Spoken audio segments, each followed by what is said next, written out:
Esparta, una de las polis más emblemáticas de la antigua Grecia, se destacó por su singularidad en comparación con otras ciudades-estado griegas, como por ejemplo Atenas. Su enfoque en la disciplina militar, la austeridad y el sacrificio personal por el bien colectivo la convirtieron en un modelo de organización social, política y sobre todo militar que ha fascinado a historiadores, filósofos y líderes a lo largo de los siglos. En este recorrido histórico exploraremos la fundación de Esparta, su desarrollo y auge y su declive final y el legado que ha dejado en la historia de la humanidad. Una huella imborrable. Eso sí, antes de entrar de lleno en este apasionante episodio, déjanos un like y suscríbete a nuestro canal.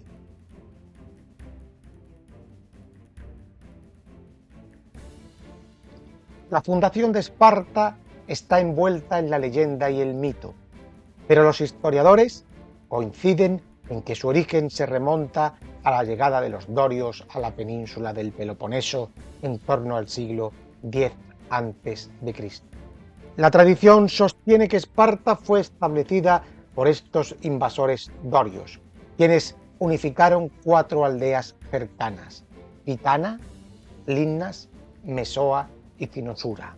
Esta unión formó la base de la futura polis espartana, que se distinguió desde sus primeros días como una organización social y política única en el mundo griego. El sistema de gobierno de Esparta fue notablemente peculiar, una diarquía en la que 2 reyes de diferentes familias, los Agíadas y los Euripóntidas, gobernaban simultáneamente. Esta estructura se mantuvo durante la mayor parte de la historia espartana y se justificaba, según las tradiciones locales, como una manera de equilibrar el poder y de prevenir la tiranía. Este sistema dual de gobierno estaba acompañado por una serie de reformas atribuidas al legendario legislador Licurgo, cuya figura es en muchos aspectos más mítica que histórica. Licurgo es tradicionalmente considerado el autor de la Gran Retra, una serie de reformas que establecieron las bases de la sociedad espartana. Según la tradición, estas reformas fueron dictadas por el oráculo de Delfos y se centraron en la creación de una sociedad militarizada en la que la lealtad al Estado y la preparación para la guerra eran las prioridades absolutas. La sociedad espartana estaba jerárquicamente dividida en 3 clases principales: los espartiatas, los periecos y los hilotas. Los espartiatas eran los ciudadanos de pleno derecho y, como tales, los únicos que podían participar en la política y servir en el ejército de élite.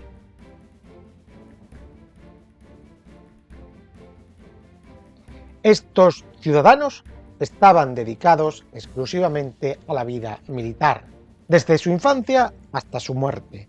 La educación de los espartiatas comenzaba a los 7 años con su ingreso en la famosa agogé, un riguroso sistema de entrenamiento que enfatizaba la disciplina, la resistencia y la lealtad al Estado. Los espartiatas vivían en barracas militares hasta los 30 años y estaban obligados a comer en comedores comunes, lo que fomentaba la igualdad y la fraternidad entre ellos. Los periecos eran los habitantes libres de Laconia y Mesenia que no poseían la ciudadanía espartana plena. Eran responsables del comercio, la artesanía y algunas actividades agrícolas. Aunque tenían cierta autonomía, debían lealtad a Esparta y contribuían al esfuerzo militar cuando era necesario. Los hilotas era la clase más baja, formada principalmente por los habitantes de Mesenia, que habían sido subyugados por Esparta en el siglo VIII a.C. Los hilotas estaban sujetos a una especie de servidumbre y trabajaban la tierra, produciendo alimentos que sustentaban a los espartiatas. A diferencia de los esclavos en otras sociedades, Los ilotas estaban ligados a la tierra que trabajaban y su situación era precaria, siendo objeto de un control y una represión severa por parte de los espartiatas. El sistema político de Esparta estaba diseñado para mantener el orden interno y la supremacía militar. El poder estaba dividido entre varias instituciones claves. Los reyes, que como hemos dicho anteriormente, eran dos y compartían el poder. Aunque su autoridad estaba limitada por otras instituciones, los reyes eran los comandantes supremos del ejército en tiempos de guerra y desempeñaban funciones religiosas y judiciales en tiempos de paz. Había también un consejo llamado la Gerusía. Era un consejo de ancianos compuesto por 28 miembros, todos espartiatas mayores de 60 años que gobernaban junto a estos dos reyes. La Gerusía desempeñaba un papel crucial en la legislación y la justicia, ya que proponía leyes y servía como tribunal supremo en casos de importancia.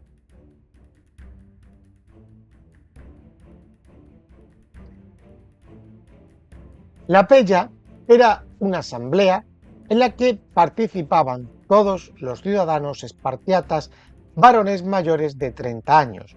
Aunque la Pella no debatía, tenía el poder de aprobar o rechazar las propuestas de la Gerusía, lo que le otorgaba un control significativo sobre las decisiones políticas.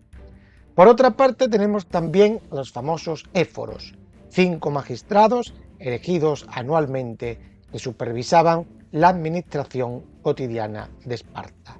Estos éforos tenían la autoridad para controlar a los reyes y en situaciones extremas podían destituirlos o someterlos a juicio.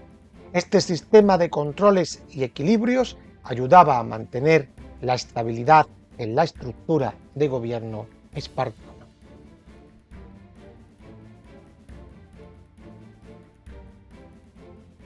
El ejército espartano era el pilar sobre el que se construía toda la sociedad.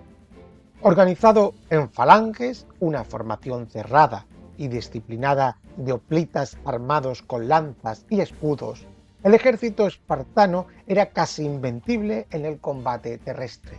La formación en falange requería una cooperación total y una confianza absoluta entre los soldados, características que se inculcaban desde muy pequeños en la famosa agogé. La cultura espartana, aunque austera y enfocada en la guerra, tenía sus propias expresiones artísticas y religiosas. A diferencia de Atenas, Esparta no destacó por su filosofía o sus artes plásticas, pero sí desarrolló una rica tradición oral, música y poesía, que estaban, en su mayoría, enfocadas a fortalecer el espíritu guerrero. El poeta Tirteo, que vivió en el siglo VII a.C., es un ejemplo destacado de la cultura espartana. Sus poemas exhortaban a los jóvenes espartanos a luchar y morir por su patria y sus versos eran recitados para inspirar a los soldados en la batalla. La religión jugaba un papel central en la vida de los espartanos. Eran profundamente religiosos y dedicaban gran parte de su tiempo a los cultos y ritos religiosos.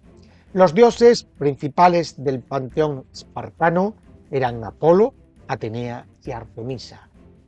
Apolo era especialmente venerado como protector de la comunidad y también como protector de ese estado espartano. Y su culto se centraba en el santuario de Amiclas, donde se celebraban las famosas Carnela, una de las festividades religiosas más importantes de Esparta. Otra festividad destacada era la Iaquintia. La Iaquintia, dedicada a Apolo y al héroe local Jacinto, combinaba elementos de duelo y celebración. Estos festivales no solo servían como expresiones religiosas, sino que también, como hemos dicho, estaban enfocados a reforzar la cohesión social y el sentido de la identidad espartana. Vamos a ver ahora los periodos de expansión y hegemonía de esta polis guerrera. En el siglo VII a.C. nos encontramos un periodo de expansión para Esparta. Está marcado por la conquista de Mesenia.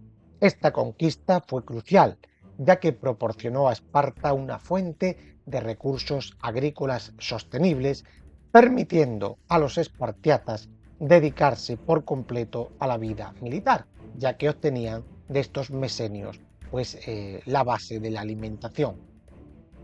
Durante los siglos VI y V a.C., Esparta consolidó su poder en la región del Peloponeso.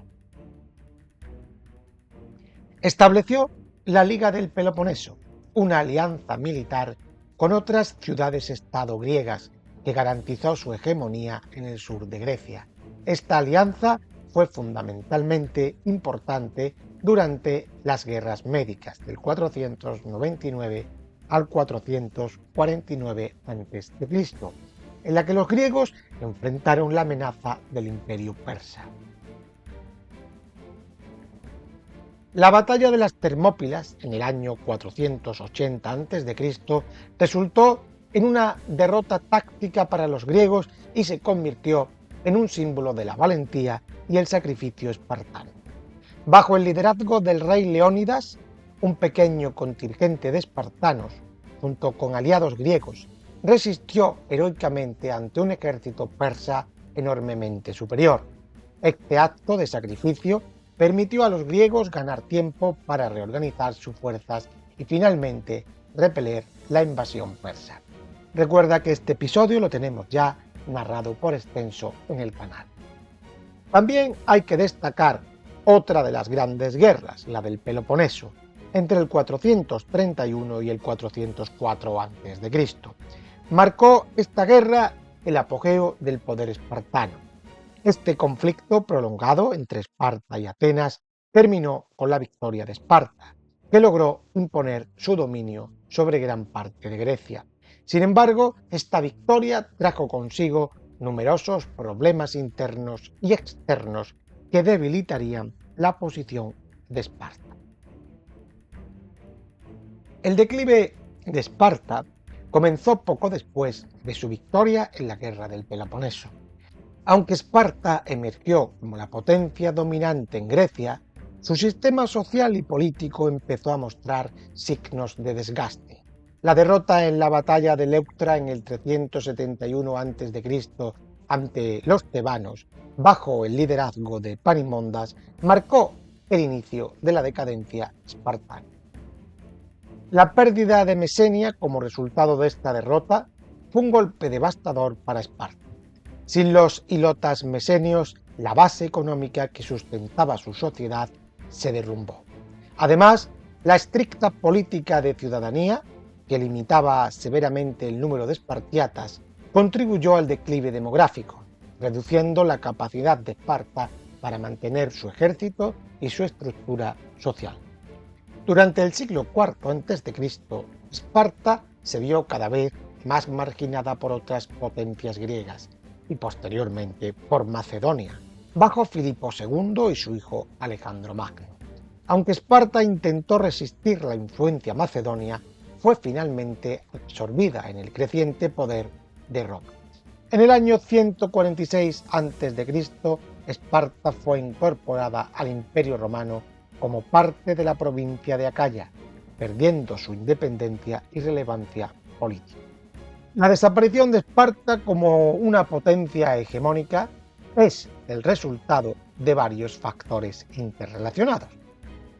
El primero, como hemos visto, el declive demográfico. La estricta política de ciudadanía espartana, combinada con las exigencias de su sistema militar, resultó en una disminución crítica de la población espartiata. Esto, los debilitó gravemente desde la perspectiva militar. También, como hemos citado, la dependencia económica de los hilotas. La economía de Esparta dependía de la explotación de los hilotas, especialmente en Mesenia.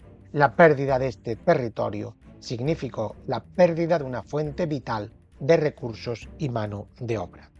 En tercer lugar, también la inflexibilidad social y política. Se basaba el sistema espartano en una rígida estructura social y militar, y por ello fue incapaz de adaptarse a los cambios que iban produciéndose en el mundo griego. Su resistencia a las reformas y su aislamiento contribuyeron también a esa caída.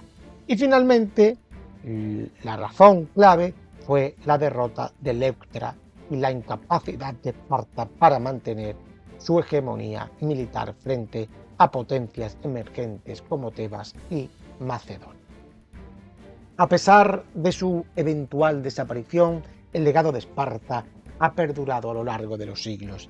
Esparta es recordada como un modelo de disciplina, de valentía y dedicación al deber. Su enfoque en la educación militar y la vida austera ha sido admirado e idealizado en numerosos contextos históricos y culturales. El mito de Esparta ha influido en la filosofía política, en la formación militar y en la cultura popular. La figura de Leónidas y la batalla de las Termópilas se han convertido en símbolos de sacrificio por un bien mayor, y la frase «esto es Esparta», popularizada en la cultura contemporánea, sigue evocando la imagen de una sociedad invencible y ferozmente independiente. El sistema político espartano, aunque limitado y a menudo rígido, también ha sido estudiado como un ejemplo temprano de gobierno con controles y equilibrios, en el que el poder estaba repartido entre varias instituciones para evitar el surgimiento de una tiranía. Pues hasta aquí, amigos, nuestro repaso a la historia de hoy. En próximos episodios volveremos con más cultura. Ya sabes, si te ha gustado, déjanos un like, suscríbete a nuestro canal, comenta y comparte.